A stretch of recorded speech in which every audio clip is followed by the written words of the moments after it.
Are we implementing? Are we executing? Life is hard. Doing all the things that we are required to do is hard. You heard, right? We've said you've heard these cliche sayings, right? Choose your hard. Marriage is hard, divorce is hard, right? Getting in shape is hard, being out of shape is hard, right? Being wealthy is hard, being poor is hard. Being disciplined is hard, being undisciplined is hard, right? Like choose your hard. Choose exactly what it is that you are going to do to get to the life that you don't need a break from, ladies and gentlemen. These are all reminders. These are all reminders. These are all things that, yes, we know, but he kept saying a word: implementation, execution. I have my vision board right behind me, right over here, and right smack dab in the middle, right above freedom, it says execute. Right above freedom, it says execute, because that's what we got to do. We have to do what we know. It's not good enough just to know things. We're not going to get to the life that we don't need a break from. We're not going to be able to design our ideal life if we don't do what we know. And that's my encouragement today is we got to do what we know. If you know something is right, like do it, execute on it, practice it, work at it. Yes, it's going to be hard. Don't think it's going to be easy. Good Jim Rohn quote: don't wish it were easier, wish you were better. Don't wish it were easier, wish you were better. Don't wish that life gets easier for you. Just hope and wish and pray that you become better. You become more disciplined. You become more, there's a word he kept saying in there, principled. Where your principles lie, right? Have you trained your brain? Have you trained your body to do things even when you don't feel like it? To do the right things even when you don't feel like it? Are you there yet? Have we gotten to that place where we're doing the things that we know we should do regardless of how we feel? Do we have courage? You've heard me say this before. It takes courage to make money. It takes courage to live out your dreams. It takes courage to do that. That old saying I would always push back on, right? It takes money to make money. It doesn't take money to make money. It takes courage to make money. That's why people can come here with no money. That's why you can be poor and become wealthy, because you don't have to have money. You have to have courage to go do those things. And sometimes we lack some courage. One of the first things he said in the video was, right, are you sick and tired of being sick and tired? Are you sick and tired of being sick and tired? Sometimes we don't push towards our goals. Sometimes we don't push to where we want to go because we haven't really hit rock bottom yet. We haven't gotten sick and tired of sick and tired of being sick and tired. If anyone's ever dealt with somebody with addiction, they always say, right, they got to hit their own rock bottom. They got to hit their own rock bottom so they know I'm sick and tired of being sick and tired. I'm sick and tired of going through this process. I'm sick and tired of feeling this way, and I need to change. I think I heard a quote one time or somebody say, right, uh, uh, people don't change until the pain of staying the same is too great. Right? People don't change until the pain of staying where you are, the pain of what you experience is greater than that pain of change. Like that's it. And most times we've gotten accustomed to living in a certain space, in a certain emotional home, in a certain place where we're not really sick and tired of being that way. We don't like it. It might not be favorable to us, but we're not flat out rock bottom. I can't do this anymore. When that pain of you staying the same is is greater than the pain of you changing, that's when you'll make these decisions. That's when you'll start to implement. That's when you'll start to execute. That's when you'll stop caring about what other people think. That's when you'll move towards your destiny. That's when you'll sit in the space, take some time for yourself and say, where am I going? Where am I going? Something I wrote down. He said, I know who I am and I know where I'm going.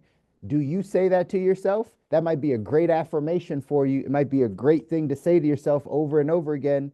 If maybe you waver a little bit in those sides, I know who I am and I know where I'm going. If you don't, right, this is time to now start to flood your mind, flood your body with those sentiments, those statements. I know who I am. I know the man I am. I understand my integrity. I know my shortcomings. I know my strengths. I know who I am. The other side is, do you know where you're going? You've heard me talk for years, those of you that have been around for that long, right? You've heard me talk for years about, do you have a vision? Do you know where you're going? Do you know what's up ahead? Do you know your vision? Not the vision your dad had for you or your mom had for you or right, you living vicariously through the kids or whatever. Like, do you know where you're going and why you want to get there? If you're still not clear on that, you got to get clear on it. All this other stuff makes it real difficult. But if you know, man, this is where I'm headed. This is exactly what we're going after. This is the person that, like, then you start to shut out all the distractions, block out all the noise, all those things. Set in near coaching, mentorship, community, accountability. How much of these things are in your life? How much coaching and mentorship do you get? How much community are you in that pours into you? I know some of us on this call are really strong. We build communities and we constantly pour into other people. But do you have a community that pours into you? You can't pour from an empty cup. So are you getting coached? Are you getting mentored? All right, this is something my wife and I, we talk a ton about, and now we're implementing. Beginning of this year, we started implementing. We started reaching out to some other mentors, some people that can, right? The mentorship and coaching has a season. There's people that can take you up to a certain point and then can't keep taking you further. So we know that, and we've had some really great mentors, really great coaches, really great people in our lives, and now we're looking for the next. So we've had meetings probably this month. We probably have 4 or 5 different sit downs with people that are ahead of us in their marriage, ahead of us in their business, ahead of us in their spiritual life, like just ahead of us. We have a date, right? We have a date night tonight with people that, like, again, we believe are ahead of us in our spiritual life. Head of us in our spirit. So we want to get close to them. We want to be around community. We want to be poured into. We want all those things. So how much is that in your life? How much are you seeking those things? It's important, ladies and gentlemen. It's important because you got to know this uphill battle, right? John Maxwell says, everything worthwhile is uphill. Everything worthwhile, everything you want, everything that's going to bring you the fulfillment you're looking for. There's no fulfillment that's downhill. There's nothing that's going to fulfill your soul that, like, it's just easy. You can just roll down the hill and get that fulfillment. No, fulfillment is uphill. It's up there. You got to climb it. You got to go get it. Right? You have to understand that that's the process of this thing. So what do we have to do? We have to execute. We have to execute on the things that we know, and now we can go put them into place. We got to implement them. Here's one of the keys, though, for executing is you got to learn how to reward yourself for that execution. You got to learn how to reward yourself for continuing to do the things that you know you need to do. Sometimes we don't know how to do that. Sometimes it's this never-ending thing, and then we get burnt out and tired and weary, and all this stuff happens because we're not rewarding ourselves. Well, in 177 mental toughness secrets of the world class, it says here, the pros reward themselves for execution. If you do what you say you're going to do, reward yourself. Reward yourself. I know sometimes we look for external validation, external rewards. If you've worked at a job, like, you want the boss, the manager to recognize you because you showed up on time every day, because you're a great employee, because you did your work, because you do all your stuff. You want someone to be like, hey, great job. Maybe you should do that for yourself. Right? We teach a lot about the employee mind versus the entrepreneur mind. It's not specifically, do I have a job? Do I not have a job? That's not what we're talking about. What we're talking about is the ownership mindset. If it is to be, it's up to me. If you want to execute, if you want to get rewarded for your execution, then reward yourself. Nothing wrong with that. Don't wait for someone else to. Here's what it says in the text. It says the masses tend to ignore the concept of creating a reward system to complement their goal setting. Those who actually set goals, that is. Professional performers use rewards to create ongoing motivation for themselves and others. Amateurs use rewards for themselves and their subordinates for achieving results. Sounds like a good concept, doesn't it? While it's not a bad idea, champions have a much better system. Champions set execution-based goals over which they have total control. The results they are aiming for but don't have to complete control over are known as targets. But don't have complete control over are known as targets. The great ones aim for their targets but focus on their goals. Again, the great ones aim for their targets but focus on their goals. For example, salespeople set a goal to make a certain number of calls. If they fail to make that number of calls, they fail to reach their goal. They are reprimanded and possibly penalized. If they accomplish the number of calls, they automatically earn the reward, no matter the outcome of those calls. That's execution-based goal setting. The philosophy is simple. Reward people for doing what they say they're going to do based on activities they control. Say that again. I just lost it. There we go. The philosophy is simple. Reward people for doing what they say they're going to do based on activities they can control. To reward someone for increasing sales, market share, or some outcome-based goal is a reward for something they only played a part in achieving, and they're being penalized under the same criteria. It only makes partial sense, and it can destroy the motivation of the performer. Rewarding execution-based performance is the wave of the future because it's a much more accurate award actually deserved. The priority is still set on the bottom line results, but the focus is towards high quality, consistent execution. Consistent execution. Reward performers for keeping their word, and you build a success cycle of confidence and enthusiasm. How does this pertain to you? Your health. Maybe your target is, I want to lose 20 pounds. Cool. You want to lose 20 pounds. So you start doing the work and you go to the gym, but you're not always at the gym. You know you're supposed to eat right, but you're not always eating right. And then you don't reward yourself, right? Because you see that I'm not losing this 20 pounds. That is what they're talking about as a target. But what if the goal is I need to eat less than 2,000 calories a day, and I need to go to the gym 5 days out of the week?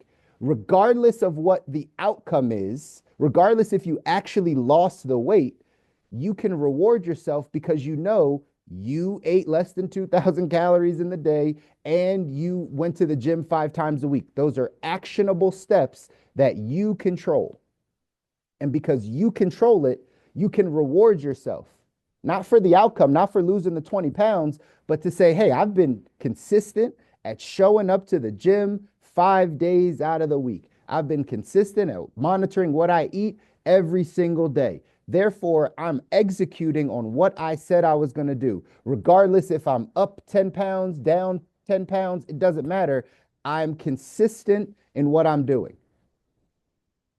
This is how we create these execution-based goals. The things that you can control, ladies and gentlemen. The things you can control. The only two things you can control, you've heard me say it before, your actions and your attitude. That's all you get.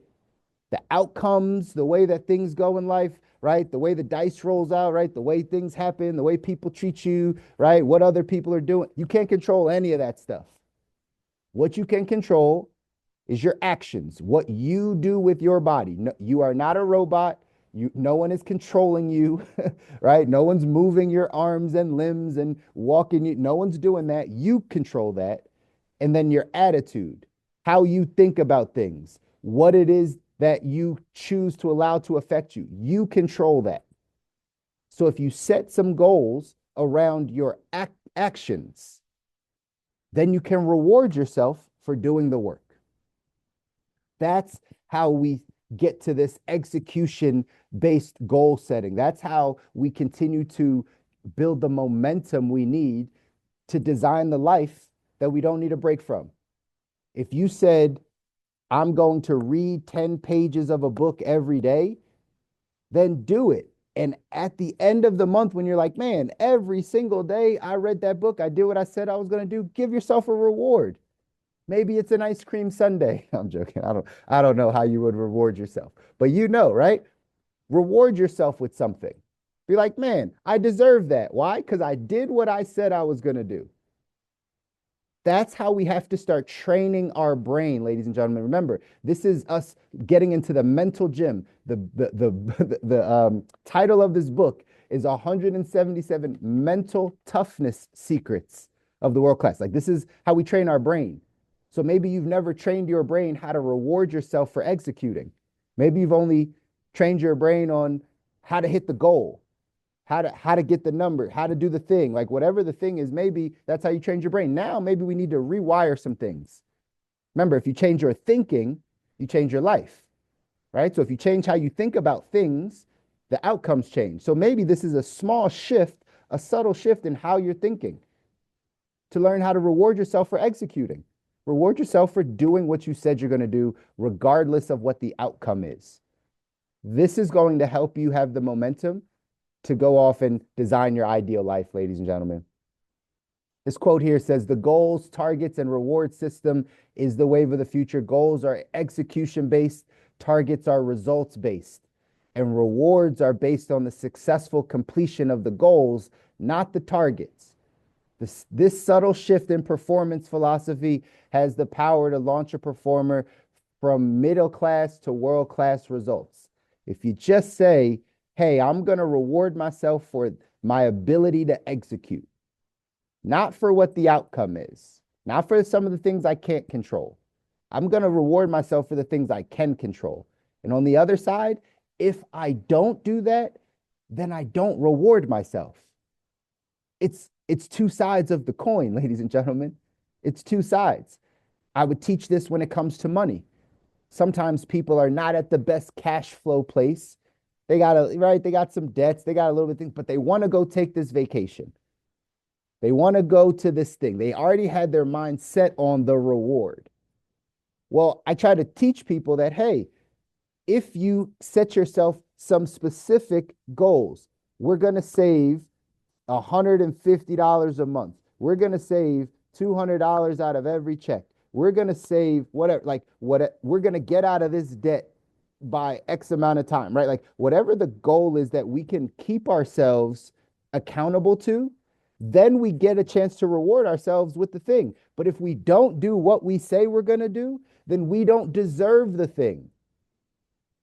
If you want the vacation, but you're unwilling to actually do the things you need to do, save the money, pay off the debt, whatever the case is, then you don't deserve the vacation. But we take it anyway.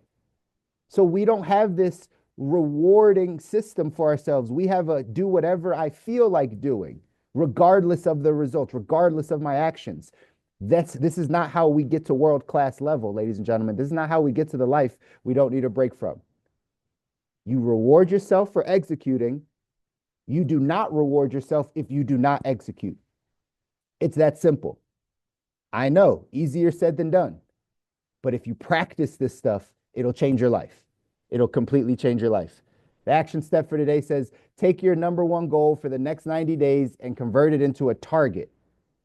Right? A target, right? Next, make a list of every activity you must complete to attain your target. Lastly, think of a reward for yourself upon successful completion of the goal. I would strongly suggest converting all of your current goals to targets over the next 30 days. After you get in the habit of this innovative approach, you'll be amazed at how much more motivated you will be to succeed. It takes energy to go after our goals and dreams, ladies and gentlemen. It takes energy, it takes motivation, it takes inspiration. Like you got to get yourself going. Who motivates the motivator? If that's you, you're the person pouring into others, getting other people to go. Well, you got to know what gets you to go. And so if you can just focus on your actions and you can keep yourself accountable, maybe you get around other people that keep you accountable to your actions, to what you say you're going to do. Once you do those things, reward yourself. Start the process all over again. It's going to change the way you live. It's going to change the way you set goals. It's going to change your motivation level. You're not going to get as burnt out. All these types of things are going to happen, ladies and gentlemen. And that's what I want for you. I love you guys. I want you to win. You deserve it. Your families deserve it. You heard it even in the video, right? Sometimes we just hear the things, right? You heard it. Somebody's counting on you, whether it's a brother, a sister, a mom, a dad, a grandparent, a grandchild. Somebody is counting on you to win. You don't know who that is, but they're counting on you to get this information, not just know it, apply it, implement it, execute so that you can win, so that you can have the capacity to handle all that life is going to give you, all that your family is going to give you, all that your loved one is going to give you. You have to have the capacity to handle it. It's on you. You got to take that responsibility. You got to go out and make it happen. Have some courage today. Push yourself out of your comfort zone today. Do something that scares you today. Don't just sit in the same Friday routine, waiting to get off work if that's your life, so that the weekend you're cool and you can relax. And that's not the life. That's not how we get to the life, ladies and gentlemen. We got to do some things differently. And I know you guys can make it happen. Enjoy your weekend, but do something that scares you.